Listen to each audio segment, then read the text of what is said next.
नमस्कार, मैं हूं संजय दुबे। सब YouTube के संभव इंजीनियर चैनल पर आपका स्वागत है। संभव इंजीनियर चैनल पर हम एजुकेशन के क्षेत्र में क्वालिटी एजुकेशन देने की भरपूर कोशिश करते हैं। इसके लिए आप अवश्य ही चैनल को सब्सक्राइब करें। इस सेशन में हम स्टेट इंजीनियरिंग सर्विस एग्जामिनेशन अर्थात AE civil, engineering service examination और जूनियर इंजीनियर सिविल के लिए रेलवे इंजीनियरिंग सब्जेक्ट में ट्रैक जंक्शंस की मल्टीपल चॉइस क्वेश्चंस की प्रैक्टिस करेंगे। पहला क्वेश्चन लेते हैं। एक cross over between 2 metre gauge. यहाँ पर एक क्रॉस ओवर का फिगर दिखाई दिया है। पहला वाले फिगर में क्या है? Cross over with reverse curve. यहाँ पर जो बीच का पोर्शन है उसमें रिवर्स कर्व है, और जो सेकंड फिगर है वो है cross over with straight and curve. तो यहाँ पर इसका बीच का पोर्शन क्या है? अपना स्ट्रेट है। अब जो गेज दिया हुआ है मीटर गेज, तो गेज कहाँ है? ये हमारा एक क्रॉस ओवर में ये दोनों लाइन है, लेफ्ट हैंड रेल है, राइट हैंड रेल है, तो इनके इनर फेस की डिस्टेंस हो गई हमारी G, और G इज इक्वल टू हो गया हमारा 1 metre. Track of same crossing number. यहाँ पर क्वेश्चन में है कि यहाँ पर एक क्रॉसिंग यूज की गई है और एक क्रॉसिंग यहाँ पर है। दोनों ही क्रॉसिंग का क्रॉसिंग नंबर सेम है, और क्रॉसिंग नंबर को डेजिनेट करते हैं कैपिटल N से। तो N इज इक्वल टू हो गया 12, और gauge G is equal to हो गया 1 metre. 1 in 12 with straight intermediate portion between the reverse curve. Reverse curve के बीच में स्ट्रेट पोर्शन है। And the distance between the centre of track is 3.5 metre. ये इस लाइन का सेंटर है और ये इस लाइन का सेंटर है। इनके बीच की जो डिस्टेंस है उसको कैपिटल D से डिनोट करते हैं या डिनोट करते हैं। तो ये आपका capital D is equal to दिया हुआ है 3.5। Centre to centre of the track क्या है? 3.5 metre. If the value of G, gauge भी दिया है कि G is equal to 1 metre and D spacing दी हुई है 3.5 metre, the intermediate straight distance will be. अब ये जो इंटरमीडिएट स्ट्रेट डिस्टेंस कहाँ से लेते हैं?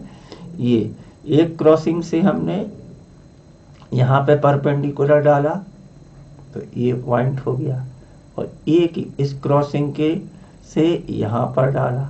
ये जो डिस्टेंस का यहाँ पर प्रोजेक्शन लेते हैं, मतलब जो हॉरिजॉन्टल डिस्टेंस होती है वही डिस्टेंस क्या होती है? हमारी S।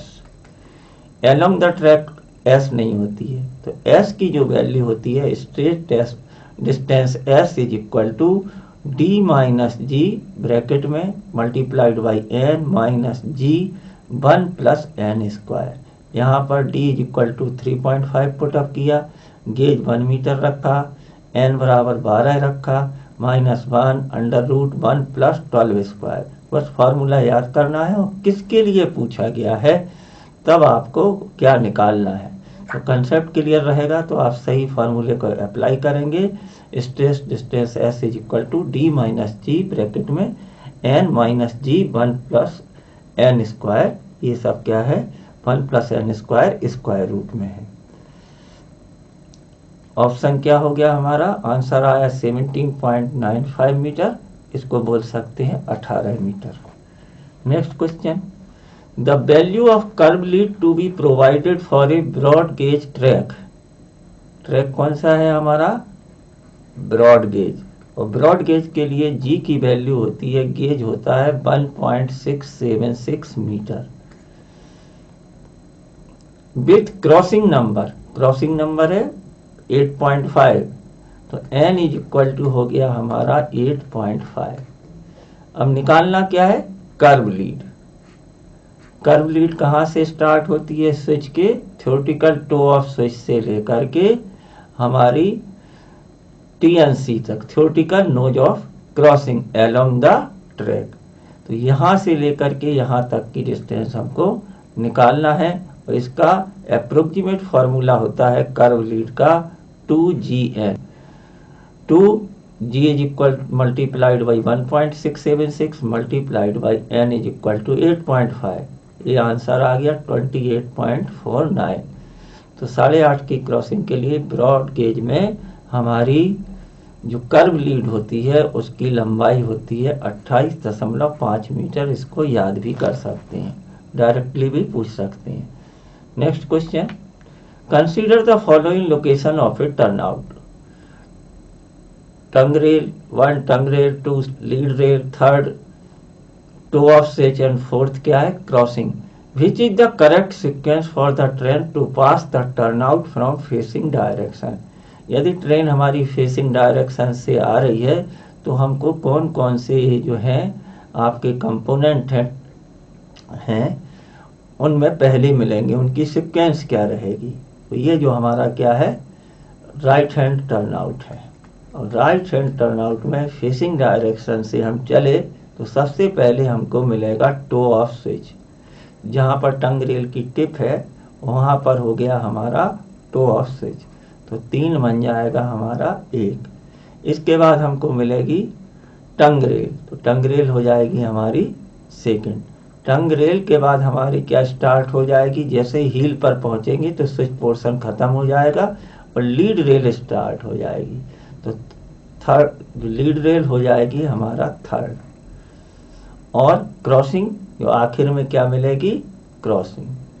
यदि यही हमारा क्या हो जाए, हम ट्रेलिंग डायरेक्शन से हो जाएंगे तो ये पूरे ऑप्शंस क्या है, रिवर्स हो जाएंगे।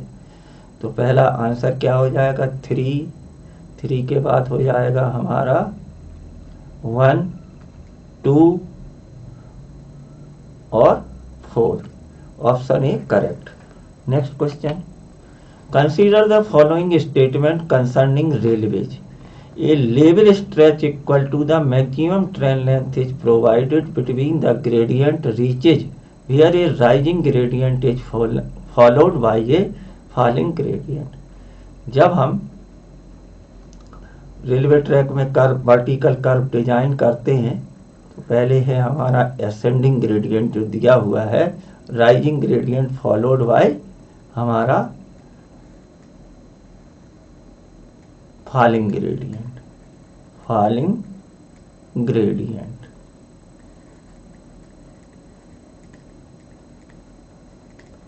और यहां पर है हमारा प्लस या राइजिंग ग्रेडियंट। तो यहां पर जो जैसे ही हम टॉप पर पहुंचते हैं तब क्या करते हैं, इतना पोर्शन को हम क्या रखते हैं, लेवल। जो एपेक्स होता है उसको रखते हैं लेवल। इसका एडवांटेज क्या होता है कि इस पर पूरे पोर्शन में जब ट्रेन आ जाती है उसके बाद ही क्या है, जब ये डाउनग्रेड पे जाती है और यदि इससे छोटा रखेंगे तो कुछ ट्रेन का पोर्शन क्या रहेगा, पीछे रह जाएगा लेवल से, और कुछ पोर्शन आगे रहेगा। तो जो ट्रेन की कपलिंग होती है उस पर बहुत ही टेंसाइल फोर्स लगेगा। टेंसाइल फोर्स लगने से उसके ब्रेक होने के चांसेस हैं, इसलिए हम क्या करते हैं, यहाँ पर लेवल प्रोवाइड करते हैं। तो option A correct. Vertical curve in railway track are not set out as parabolas. Vertical आपके कर्व क्या है, आपके पैराबोला सेट कर सकते हैं, वैसे तो सर्कुलर कर्व सबसे अच्छा रहता है। Diamond crossing can be laid on curve also. Diamond crossing को स्ट्रेट पे ना करके क्या है, कर्व पर ही करना चाहिए। तो आपके हिसाब से ये क्या हो गया, ये भी सही हो गया। और curve should be avoided eight top level segment of the bridge. तो टॉप लेवल पर हमको कर्व क्या है, प्रोवाइड नहीं करना चाहिए। तो इसलिए आंसर हुआ हमारा first and 3। Next question, the cross over of 1 in 10 exit between 2 broad gauge parallel track which centre set 5 metre. ये भी पहले वाले क्वेश्चन की तरह है, सिर्फ वैल्यू चेंज हो गई हैं। तो जो हमारी क्रॉसिंग नंबर है यहाँ पर 1 in 10, n is equal to 1 in 10। और दो पैरेलल ट्रैक के बीच में डिस्टेंस जो है वो है हमारी 5 मीटर। यहाँ पर गेज जो हमारा हो जाएगा वो हो जाएगा ब्रॉड गेज की वजह से G is equal to 1.676 metre. Length of the straight track, straight track की लंबाई क्या होगी? तो स्ट्रेट ट्रैक यहाँ से जो प्रोजेक्शन है एस का फॉर्मूला होता है हमारा D माइनस जी ब्रैकेट में n minus G under root 1 plus n square. यहाँ d is equal to 5 metre place किया, g is equal to 1.676 metre, n is equal to crossing number 10। ये value put up करने पर answer आता है 16.39 metre, जो कि यहाँ पर ऑप्शन ए में 16.4 मीटर दिया हुआ है। Next question, level of crossing, lead of crossing is the distance from the. यदि हम टर्न आउट को देखें तो टर्न आउट में एक होती है स्विच लीड, स्विच लीड होती है, उसके बाद क्या रहती है हमारी लीड रहती है, और स्विच लीड और कर्व लीड को मिला के बन जाती है पूरी की पूरी कर्व लीड। तो कर्व लीड, तो स्विच लीड कहाँ से स्टार्ट होती है? Heel of the switch, heel of the switch to the theoretical nose of crossing, मतलब टीएनसी तक। थ्योरेटिकल नोज ऑफ क्रॉसिंग को शॉर्ट में बोलते हैं टीएनसी। तो स्विच के हील से लेकर के टीएनसी की डिस्टेंस कहलाती है हमारी lead of crossing. Next question, the correct relation between the curve lead, switch lead and lead of crossing. पहले भी डिस्कस किया है, ये कर्व लीड जो है वो हमारी किसके बराबर होती है? Switch lead SL plus lead. यदि इन्हीं में से हमको देखना है कि कौन सा सही रहेगा, तो ये ऑप्शन डी सही रहेगा कि लीड इज इक्वल टू होता है curve lead minus switch lead. Next question, the arrangement made from left hand rail of one track crosses the right hand of another track is non. जब left hand rail को right hand rail या right hand rail को left hand rail cut करती है, तो जो crossing angle बनता है वो रहता है एक्यूट एंगल। तो यहाँ पर ये दिखाया है कि यदि हमारा यहाँ पर ये लेफ्ट हैंड रेल है तो ये क्या रहेगी? Right hand rail. जब ये कट कर रही हैं तो ये जो एंगल बनता है बीटा, ये रहता है एक्यूट एंगल क्रॉसिंग। तो left hand rail right hand rail को या right hand rail left hand rail को कट करेगी, तो जो हमारा क्रॉसिंग बनेगी वो रहेगी एक्यूट एंगल क्रॉसिंग। इसी तरह यदि left hand rail left hand को कट करे, क्रॉस करे, या राइट हैंड रेल आपकी राइट हैंड रेल को क्रॉस करे, जैसा यहाँ पर देखिए कि ये राइट हैंड रेल है और ये राइट हैंड रेल को क्रॉस कर रही है, तो यहाँ पर जो एंगल है वो 90 डिग्री से ज़्यादा है, तो अल्फा। तब ये क्या बनती है हमारी? Obtuse angle crossing, obtuse angle crossing. तो ये आपका बनेगा ऑब्ट्यूज एंगल क्रॉसिंग। अब यहाँ पर तो दोनों हो गए आपके एक्यूट और। अब डायमंड क्रॉसिंग में क्या रहता है? जब हमारी ये लेफ्ट हैंड रेल और ये क्रॉस करती है तो बीच का पोर्शन डायमंड की तरह बन जाता है, तो इसको बोलते हैं हम डायमंड क्रॉसिंग। डायमंड क्रॉसिंग में दोनों ही एक्यूट एंगल क्रॉसिंग और ऑब्ट्यूज एंगल क्रॉसिंग यूज होती है। सीजर क्वेश्चन क्रॉसिंग को आगे डिस्कस करते हैं। Next question, in scissor crossover the crossing provided are.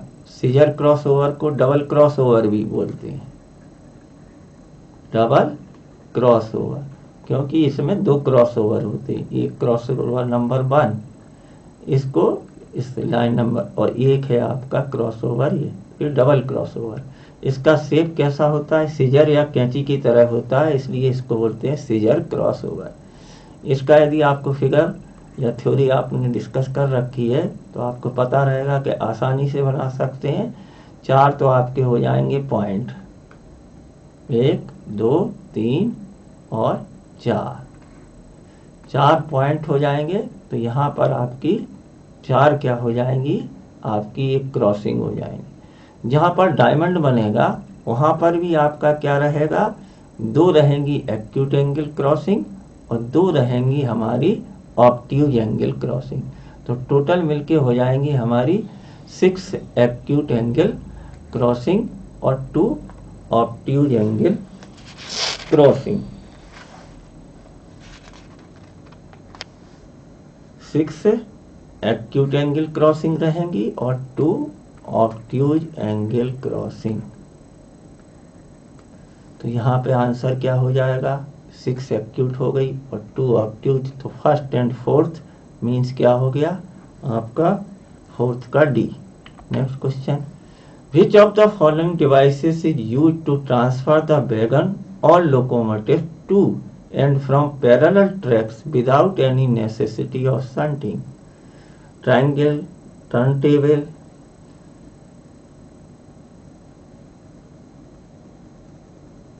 which of the following devices is used to transfer the wagons or locomotive from the parallel tracks? ये parallel tracks हैं with any necessity without shunting के। तो जो triangle है उसमें तो हमको क्या करना पड़ता है, ट्रायंगल में हमको शंटिंग करनी पड़ती है। यहाँ से पहले यहाँ ले जाते हैं और फिर यहाँ आएंगे, फिर रिवर्स लाते हैं। तो ये आपका क्या है, ट्रायंगल नहीं हुआ। टर्न टेबल क्या होता है, टर्न टेबल में लोकोमोटिव को ले जाके इसको क्या है, रोटेट करके डायरेक्शन चेंज कर देते हैं। ट्रेवर्स जो होता है, ट्रेवर्स के अंदर ये फैसिलिटी रहती है कि जिसमें बहुत सारे ट्रैक होते हैं जो कि पैरेलल होते हैं और इसका कुछ पोर्शन क्या है, मूवेबल हो जाता है।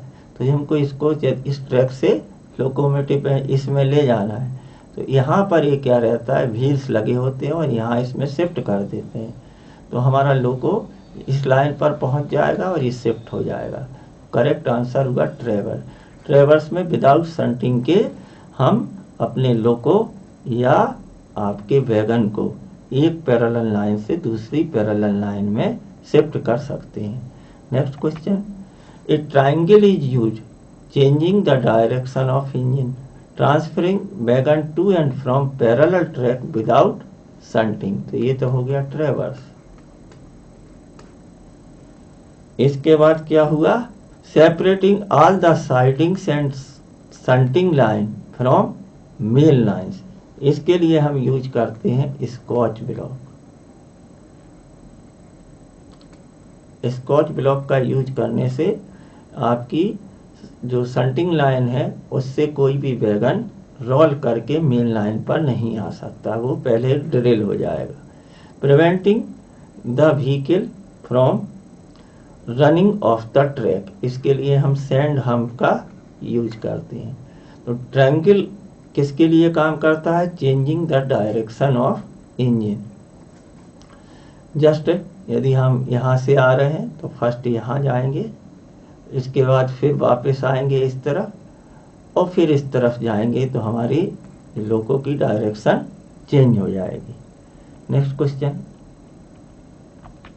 The arrangement consisting of 3 track changing the direction of engine is known है। इंजन की डायरेक्शन चेंज करने के लिए 2 ही यूज की जाती हैं, टर्न टेबल और आपका ट्रायंगल। तो जिसमें 3 ट्रैक होते हैं तो 3 ट्रैक वाला अरेंजमेंट कहलाता है triangle. Next question, when A diamond crossing is laid on curve track the maximum speed should not exceed. Diamond crossing के लिए जनरली हम क्या है, स्ट्रेट ट्रैक का यूज नहीं करते हैं, कर्व ट्रैक का ही यूज करते हैं। और कर्व ट्रैक के केस में यदि ब्रॉड गेज है तो ब्रॉड गेज पर ये स्पीड आपकी 65 kmph से ज़्यादा नहीं होना चाहिए। मीटर गेज के केस में ये स्पीड हमारी स्पीड लिमिट का बोर्ड होना चाहिए। मीटर गेज के केस में 50 किलोमीटर पर आवर और नैरो गेज के केस में 40 किलोमीटर से ज़्यादा स्पीड नहीं होना चाहिए डायमंड क्रॉसिंग पर। Next question, the maximum degree of curvature on A turnout. Degree of curve जो पड़ा हुआ है उसमें यदि हमारे पास दो ऑप्शन रहते हैं, एक रहता है प्लेन ट्रैक पर, मतलब एक स्टेशन से दूसरे स्टेशन जा रहे हो, बीच में जो कर्व प्रोवाइड किया है वहाँ पर जो मैक्सिमम डिग्री ऑफ कर्व रहती है वो रहती है ब्रॉड गेज के लिए 10 डिग्री, मीटर गेज के लिए 16 और नैरो गेज के लिए 40 डिग्री से ज़्यादा का कर्व नहीं होना चाहिए। लेकिन हमारा टर्नआउट को देखें तो जहाँ से हमारा टर्न आउट निकलता है बाहर, तो यहाँ पर ये जो रेडियस बनती है इसकी मैक्सिमम डिग्री आपकी क्या हो जाती है, 8 डिग्री हो जाती है। 8 डिग्री ब्रॉड गेज के लिए और 15 डिग्री हो जाती है मीटर गेज के लिए। तो यहाँ ऑप्शन किसके लिए पूछा है, कुछ लिखा नहीं है, तो हम मान लेते हैं किसके लिए पूछा गया है, ब्रॉड गेज के लिए। और ऑप्शन भी किस में फिट हो रहा है, ब्रॉड गेज के लिए, तो ये हो गया आपका 8 डिग्री। तो यहाँ पर ध्यान से पढ़ना है कि टर्नआउट के लिए पूछा है या स्ट्रेट ट्रैक के लिए। स्ट्रेट ट्रैक पर 10, 16, 40 होता है, जबकि टर्नआउट पर क्या है 8 और 15, तो 8 डिग्री अपना करेक्ट आंसर है। Next question, at the point and crossing the total number of sleeper in one in turnout in broad gauge. ठीक है, पॉइंट एंड क्रॉसिंग पर कितने स्लीपर टर्नआउट पर प्रोवाइड करते हैं, तो इनकी संख्या होती है हमारी, यदि 1 in 8.5 का टर्नआउट है तब तो ये वैल्यू रहती है हमारी 51। यहाँ पर पूछा किसके लिए गया है, 1 in 12 टर्नआउट के लिए। 1 in 12 टर्नआउट के लिए जो हमारी टंगरेल की लंबाई रहेगी वो रहेगी 6400 mm या 6.4 मीटर। यदि हमारा स्विच क्या है स्ट्रेट, तब हम क्या है स्ट्रेट स्विच हो या कर्व स्विच हो, दोनों ही के केस में हम क्या करते हैं, जो स्लीपर की संख्या होती है 70, तो 70 हो गया हमारा 1 in 12 के लिए, और 51 जो है हमारा आंसर हो गया 1 in 8.5 के लिए। Thank you for watching the video. Please like, share, comment करें और चैनल को अवश्य सब्सक्राइब करें। बहुत बहुत धन्यवाद।